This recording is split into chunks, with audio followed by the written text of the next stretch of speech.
السلام علیکم ناظرین، میں ہوں آپ کا ہوسٹ سمیر بیگ اور آپ دیکھ رہے ہیں FM4 کے ٹی وی کا پروگرام ناز برداریاں، جو کہ پاکستان کا سب سے معتبر حالات حاضرہ کا پروگرام ہے۔ میرے ساتھ اسٹوڈیو میں موجود ہے ہمارے ملک کے ممتاز دانشور سینئر کالم نگار تجزیہ کار ادریس ناز صاحب، تو ان سے بات کرتے ہیں۔ السلام علیکم سر۔ وعلیکم السلام، کیسے ہیں آپ؟ الحمدللہ۔ سر 25 دسمبر بانی پاکستان حضرت قائد اعظم محمد علی جناح رحمۃ اللہ علیہ کا یوم ولادت ہے۔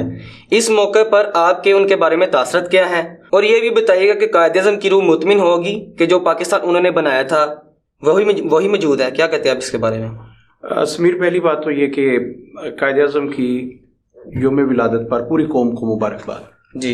دوسری بات یہ جو فرمایا نا آپ نے کہ قائد اعظم کے بارے میں آپ کے تاثرات کیا ہیں۔ قائد اعظم رحمۃ اللہ علیہ عالم اسلام کی اتنی بڑی شخصیت ہوئی ہیں، عالم اسلام کہا، پاکستانی کہا، یہ نہ ہی برِ صغیر کہا، جی، اتنے بڑی، جن پر سالت مآب صلی اللہ علیہ وآلہ وسلم فخر محسوس کرتے ہوں گے۔ اتنا بڑا مطلب عالم اسلام کا یہ شہزادہ قائد اعظم رحمۃ اللہ، ان کے بارے میں اب تک ہزاروں نہیں لاکھوں کی تعداد میں کتابیں لکھی جا چکی ہیں قائد اعظم پر۔ ان کے بارے میں چھوٹے سے پروگرام میں جو ہم 20-25 منٹ کا پروگرام کرتے ہیں اس میں تاثرات بیان کرنا یہ ناممکن سی بات ہے، مشکل نہیں ہے، ناممکن ہے۔ اتنی بڑی شخصیت ہے قائد اعظم رحمۃ اللہ علیہ کی زندگی کے بہت سارے پہلو ہیں۔ مطلب یہاں پہ صرف پچھلی دفعہ آپ کو یاد ہوگا، پچھلے 25 دسمبر میں بھی آپ ہی میرے ساتھ تھے، اور آپ ہی نے قائد اعظم رحمۃ اللہ علیہ کے بارے میں کویسچن کیا تھا۔ آپ کو 1 سال سے زیادہ ہو گیا میرے ساتھ پروگرام کرتے ہوئے، ماشاءاللہ۔ تو جب آپ نے سوال کیا تو میں نے ایک ہی پہلو ان کا صرف رکھا تھا سامنے، مطلب قائد اعظم رحمۃ اللہ علیہ کی زندگی کے اتنے پہلو ہیں۔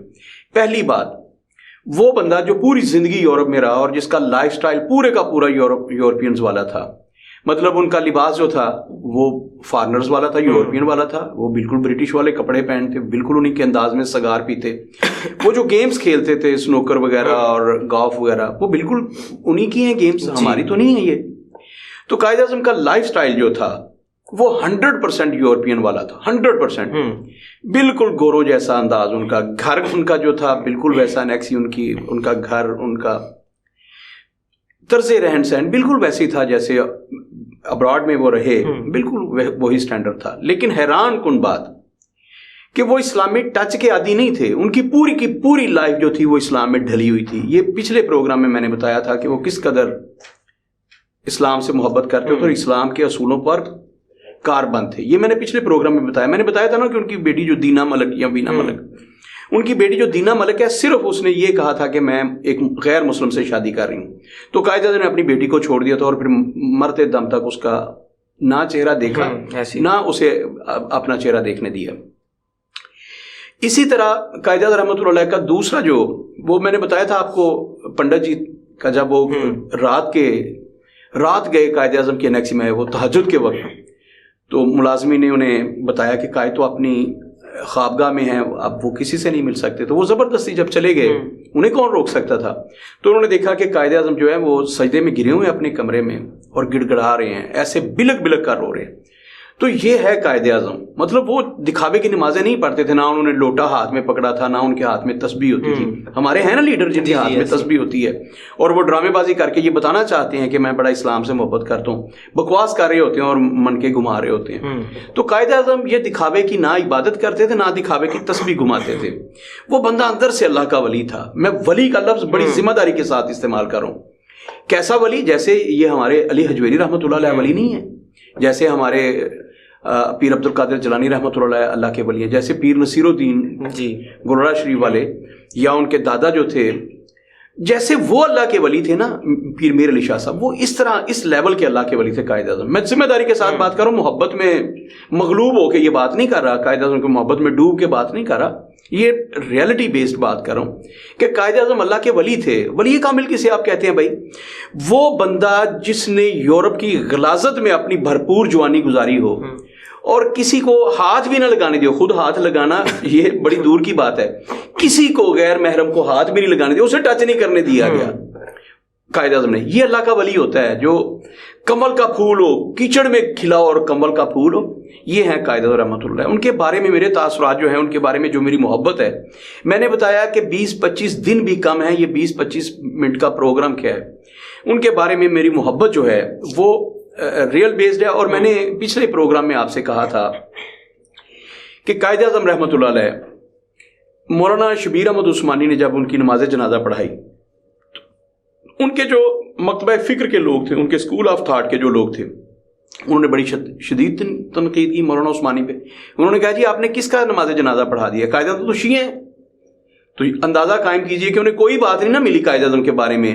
اچھا انہیں کوئی یہودی ایجنٹ نہیں کہہ سکا قائد اعظم کو، کیونکہ وہ یہود کے جس طرح سے انہوں نے مخالفت کی ہے، ہندوؤں کی جس طرح سے مخالفت کی، جس طرح سے وہ ہندو سامراج سے ٹکرائے، اور جس طرح سے انہوں نے یہودیوں کے ساتھ، اس پہ میں نے بات کرنی ہے آج کے پروگرام میں. اچھا گوروں کے خلاف تھے وہ، انہی کے خلاف تحریک چلا رہے. اب نہ انہیں گوروں کا ایجنٹ کہہ سکتا تھا کوئی، نہ انہیں کوئی کافر قرار دے سکتا تھا قائد اعظم کو. اب ان کے پاس کوئی نہ چیز بچی، تو انہوں نے کہا یار مسلک کھیل لیتے ہیں. تو ان کے پاس یہی تھا، بھابی کہہ کے انہیں کہہ دیتے کہ یہ گستاخ رسول ہیں، انہیں سنی کہہ کے مشرک کہہ دیتے، یا شیعہ کہہ کے کافر کہہ دیتے. اب ان کے پاس چارہ ہی کوئی نہیں تھا. اور تو قائد اعظم رحمۃ اللہ علیہ نے تو کبھی یہ بھی کلیم نہیں کیا تھا کہ میں یہ ہوں، میں وہ تو میرے خیال میں تو انہوں نے کبھی یہ نہیں، انہوں نے پریکٹیکلی ثابت کیا کہ میں پکا اور سچا مسلمان ہوں. تو انہوں نے تو کبھی کلیم نہیں کیا کہ میں مسلمان بھی ہوں. تو اس شخص کے بارے میں اب کچھ بھی نہ جب وہ کر سکے، کوئی بکواس نہ گھڑ سکا، بڑے بڑے اسکالر، بڑے بڑے علماء، تو پھر انہوں نے ایک بات گھڑ لی کہ قائد اعظم کی مخالفت کے لیے کچھ تو چاہیے. انہوں نے کہا جی یہ تو شیعہ ہے. اچھا جب کریکٹر پہ انگلی نہ رکھ سکے، مطلب ایسا بے داغ کریکٹر اس بندے کا، کوئی اسکینڈل ہی نہیں ہے، پوری زندگی یورپ میں رہنے والا. اور یہ جو آپ کہتے ہیں نا براڈ مائنڈڈ، اور آپ کہتے ہیں لبرل، قائد اعظم سے لبرل پوری دنیا میں کوئی پیدا نہیں ہوا ہوگا اس زمانے میں. یاد رکھیے گا سب سے لبرل جو ہے نا سرکار دو عالم صلی اللہ علیہ وآلہ وسلم ہے. ان سے زیادہ لبرل کون ہو سکتا ہے؟ لیکن لبرل کا یہ مطلب نہیں ہوتا کہ خدا کے دین سے بھاگنے والا. لبرل کا کہیں مطلب یہی نہیں ہے. اچھا جو رسول لوگوں کو کہتا ہے، کرسچنز کو، ان کی مشنری کو کہتا ہے کہ آپ آئیں تبلیغ کے لیے، آپ آئیں تو مسجد نبوی میں ٹھہریں، آپ کا قیام یہ ہے اور آپ کو توام بھی یہیں پہ ملے گا، آپ اپنی تبلیغ کیجئے، یہ پلیٹ فارم آپ کے لیے ہے. اس سے زیادہ لبرل کوئی ہو سکتا ہے پوری کائنات میں؟ تو یہ خیر یہ میرا آج کا موضوع نہیں ہے. تو قائد اعظم کائنات کے اس زمانے کے سب سے لبرل شخص، مسلمانوں میں بھی اور دنیا کی جتنی اقوام تھی، جتنے مذاہب تھے، جتنے ادیان تھے، سب سے زیادہ لبرل بندہ. لیکن اس نے اپنی بیٹی سے کہہ دیا کہ بیٹی مسلمانوں کے کسی بھی گھرانے سے تعلق رکھنے والا کوئی بھی، مطلب ہمارے یہاں ہوتا ہے نا کہ ہم نے اہم ہی بنایا ہوا جناب فلاں چھوٹی ذات ہے اور فلاں بڑی ذات ہے.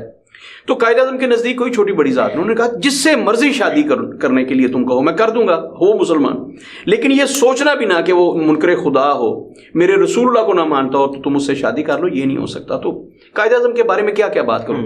تو جب ان پہ آپ دہریہ ہونے کا، بے دین ہونے کا، کافر ہونے کا کوئی لیبل نہ لگا سکے، تو پھر آپ کے پاس کھیلنے کے لیے ایک ہی باقی پچ رہ گئی تھی، اور وہ یہ تھا کہ قائد اعظم شیعہ تھے. ہو سکتا ہے ان کے آباء و اجداد ہوں. تو قائد اعظم کو تو کوئی ایسا نہ، انہوں نے پوری زندگی میں ایسا کوئی تاثر دیا کہ میں وہابی ہوں، سنی ہوں، دیوبندی ہوں، شیعہ ہوں، کیا ہوں، انہوں نے کوئی تاثر نہیں دیا. نہ انہوں نے کسی کے عقیدے کے مطابق برملا جا کے نماز پڑھ کے دکھائی. تو وہ ان کی شخصیت جو وہ خالصتاً ایک مسلمان تھے.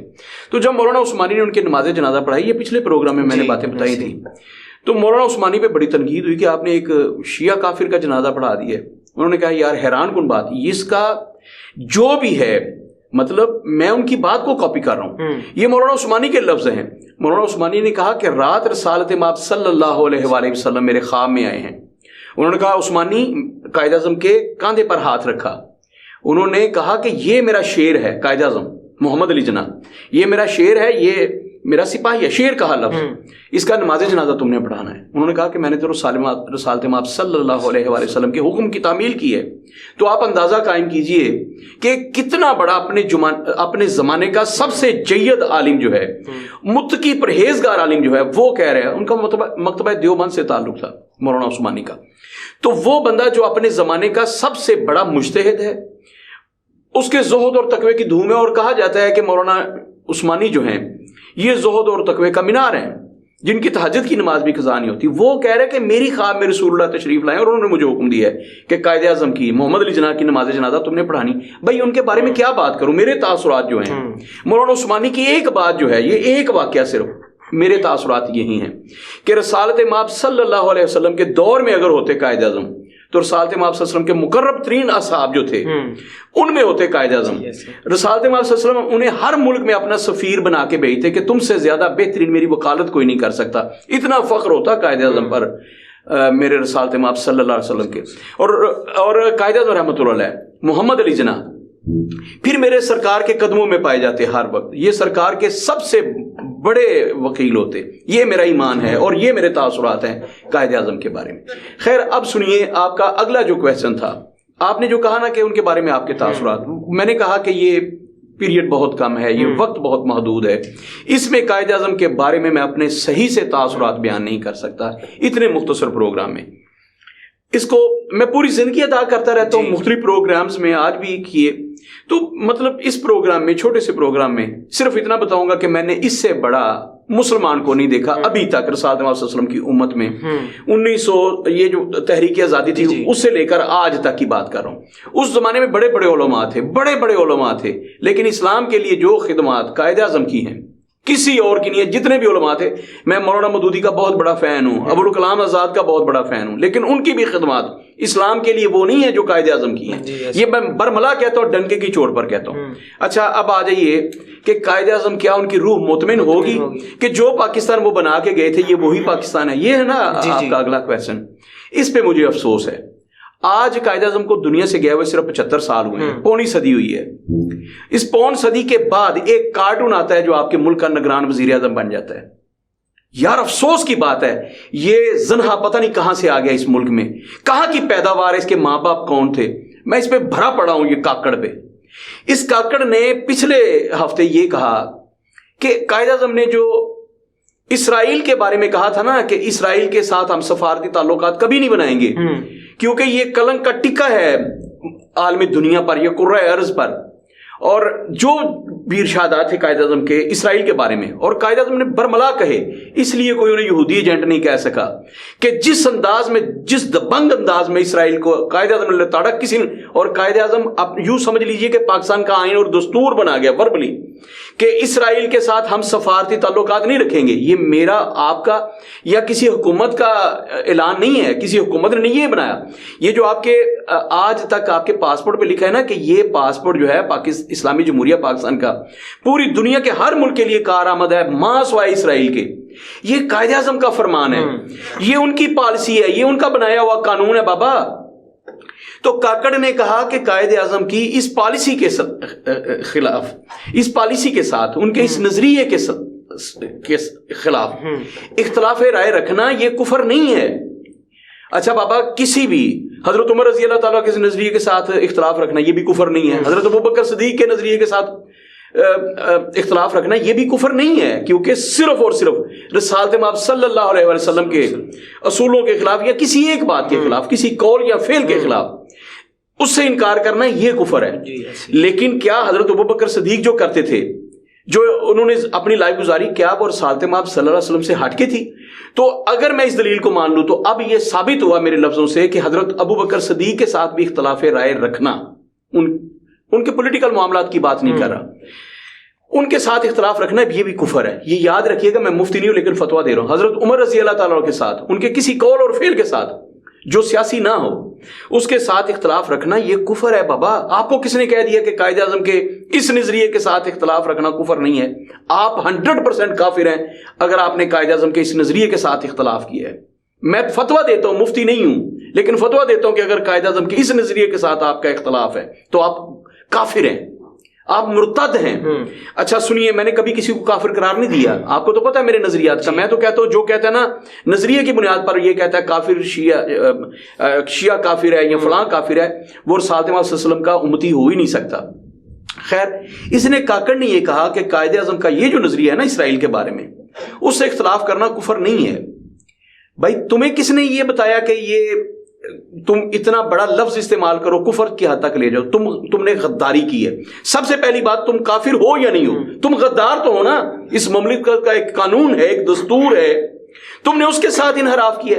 اب اگلی بات سنیے، ایسا بے غیرت شخص یا یہی بے غیرت شخص اگر کل کو یہ کہہ دے کہ قائد اعظم نے فرمایا تھا کہ کشمیر پاکستان کی شہر اگ ہے، اور میں اب کشمیر کو پاکستان کی شہر اگ نہیں مانتا ہوں، میرا اختلاف ہے قائد اعظم کے اس نظریے کے ساتھ، اور قائد اعظم کے نظریات کے ساتھ اختلاف کرنا، ان کی فلسفی کے ساتھ اختلاف کرنا، ان کی رائے کے ساتھ اختلاف کرنا کفر نہیں ہے، تو اس بے غیرت کو پھر بھی میں محب وطن مان لوں گا کہ تم نے یہ کہا کہ کشمیر پاکستان کی شہر اگ نہیں ہے، ہمیں اس کی ضرورت نہیں ہے.